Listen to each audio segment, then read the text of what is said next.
அதிமுக கூட்டணி தொடர்பாக ஒரு கேலி சித்திரம் ஒன்றை பத்திரிகை ஒன்றில் பார்த்தேன்.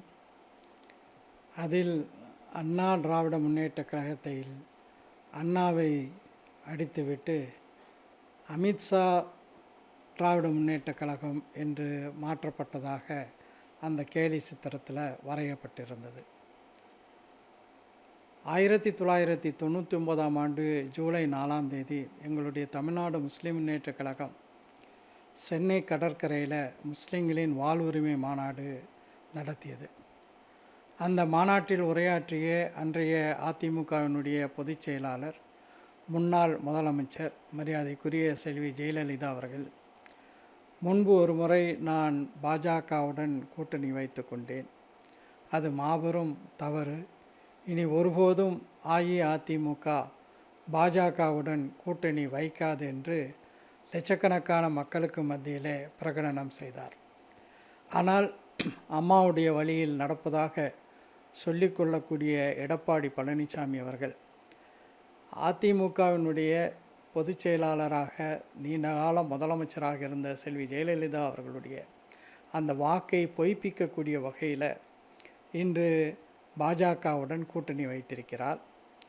தமிழ்நாடு தொடர்பாக பல்வேறு நல்ல திட்டங்களை மாண்புமிகு தமிழ்நாடு முதலமைச்சர் தளபதி மு.க. ஸ்டாலின் அவர்கள் நடப்பு சட்டமன்ற கூட்டத்தொடரில் கொண்டு வந்தார். உதாரணமாக சொல்ல வேண்டுமென்றால், நீட்டுக்கு எதிரான ஒரு தீர்மானம்.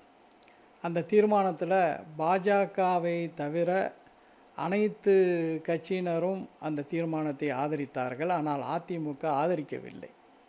அதிமுக அப்போது பாஜகவுடனே கூட்டு சேர்ந்து விட்டது. அது மட்டும் இல்லை, கருப்பு சட்டை அணிந்து வந்தார்கள். அப்போது முதலமைச்சர் அவர்கள், நல்ல வேளை காவி சட்டை அணியாமல் வந்தீர்களே என்று கேட்டார்கள்.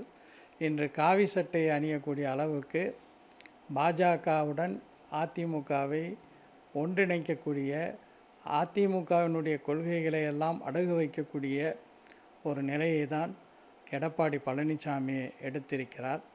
தமிழ்நாட்டின் முன்னேற்றத்திற்காக கொண்டு வரப்பட்டிருக்கின்ற பல நல்ல திட்டங்கள் தமிழ்நாடு முதலமைச்சர் அவர்கள் கொண்டு வந்து இன்றைக்கு இந்தியாவிலேயே, அதாவது மொத்த உற்பத்தி குறியீட்டில் தமிழ்நாடு முதன்மையாக விளங்குகிறது. இந்தியாவில் இருக்கக்கூடிய மாநிலங்களில் ஜிஎஸ்டிபி என்று சொல்லக்கூடிய அந்த குறியீட்டில் கடந்த 10 ஆண்டுகளில் எட்டாத ஒரு மிகப்பெரிய வளர்ச்சியை திராவிட முன்னேற்றக் கழகத்தின் தலைமையிலான அரசு பெற்று கொடுத்திருக்கிறது. ஆக தமிழ்நாடு வளர்ச்சியின் பாதையிலே சென்று கொண்டிருக்கக்கூடிய ஒரு நிலையில் தமிழ்நாட்டினுடைய உரிமைகளை வேட்டு வைக்கக்கூடிய, தமிழ்நாட்டினுடைய உரிமைகளுக்கு எதிராக தொடர்ந்து செயல்படக்கூடிய பாஜகவுடன் கூட்டணி சேர்ந்திருப்பது அதிமுக தன்னுடைய சவக்குழியை தோண்டியிருக்கிறது என்றுதான் சொல்ல வேண்டும்.